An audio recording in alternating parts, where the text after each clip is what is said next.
The latest on the mystery surrounding Prince's death. The U.S. Attorney's Office and DEA are now joining the investigation as we learn more about a California doctor who says he was called to help the superstar with an addiction problem. ABC's Eva Pilgrim has the story. Being run by musicians, so it's being run by accountants and lawyers. So I don't know if they'd know real music if they heard it. What they're looking for is acts that are going to make the most money for them. So you'll see all kinds of little gimmicks, so to speak. Nothing else to prove. I feel like the greatest performer that I could have been, and people who love me feel that I was the greatest performer they'd ever seen, so there's nothing left to prove. At a time like this, if I was on medication right now, then one pill could have been swapped out, and it would be Michael Jackson and Prince all over again. Prince was a wonderful and courageous musician who was not hesitant to speak out against unethical business practices in the music business. The higher-ups, however, decided to get rid of him because his honesty became an issue. The industry has now discovered Kanye West as a new target. These rappers get killed, not incidental. Somebody made $100 million and now don't have to talk to that artist or none of their crew, don't have to validate none of their contracts. Kanye has been outspoken against the pervasive greed in the music business. Artists are viewed as cattle by executives and record producers who merely depend on them to generate songs and earn money. They treat artists like property and overwork them. Also, Kanye has frequently complained about how unfair it is to the artists, and Prince's final remarks confirm him in the end. In the music business, production corporations prevail. The rights to the music that their artists produce belong to them. When and where the music is played are decisions they make. Kanye publicly tweeted this information, which infuriated all the music industry officials. When you sign a music deal, you sign away your rights. Without the masters, you can't do anything with your own music. Someone else controls where it's played and when it's played. Artists have nothing except fame, touring, and merchandise. Kanye believes that the artists themselves are to blame for being complacent with the system that seeks to exploit them. The artists are merely lining the wallets of those who don't give a damn about them by remaining silent about this injustice. He stated, "We've gotten comfortable with not having what we deserve." He continued, "They allow us to have a little money from touring, get some gold chains, some alcohol, some girls, and fake numbers that feed our egos. But we don't own our masters." Even in his interviews, Kanye has made a note of how crazy it is for music labels to have total power over musicians. He stated, "Currently, artists take advance payments to make records, and yet when they repay those advances, the record company still owns the records. Imagine a bank lending you money to buy a house, and then when you've repaid that mortgage, them telling you they still own it." Kanye realized he was the only one who could bring about the change he desired because no one else would dare stand up to this mob. This stance earned him the enmity of every major player in the music business, including Universal Studios and other powerhouses. But he is prepared to fight this war for the sake of his children and future generations of artists, adding, "Everyone at Universal and Vivendi, please understand that I will do everything in my legal power and use my voice until all artists' contracts are changed, starting with getting my masters for my children. I will not stop.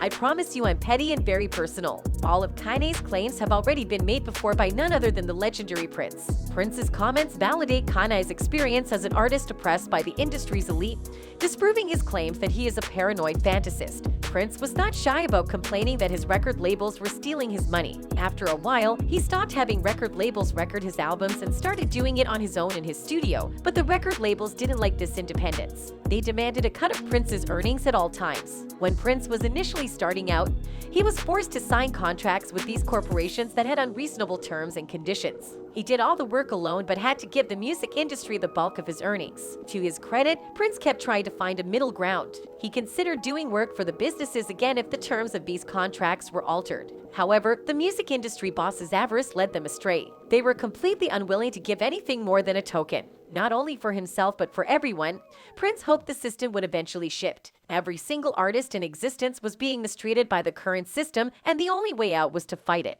Kanye is shouting the truth from the rooftops, claiming that musicians are treated as little more than slaves by the industry. When the artists are no longer helpful to them, they will cast them aside carelessly. And if the stories are true, they don't mind getting their hands dirty. These record labels only care about making money, not about the music or the artists who create it. Well, Prince understood that speaking up against the system was the best way to affect change, and he did just that throughout his career. He persisted in discussing it despite the fact that others found his obsession bizarre. As time went on, more and more people realized he was right. Have a peek at Jay-Z's Prince commentary. Kanye wants to fix the system, but Prince wanted to completely destroy it. It appears that even this little request is too much to make in the current system.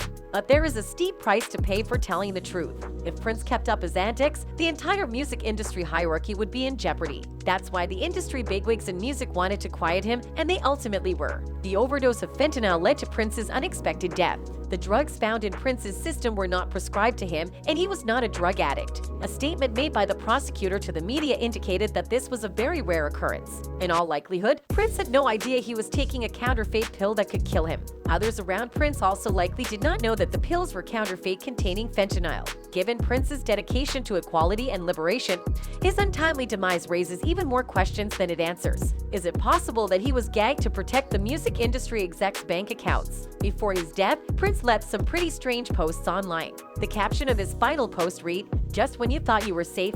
He appeared to be aware of his impending death just before he departed.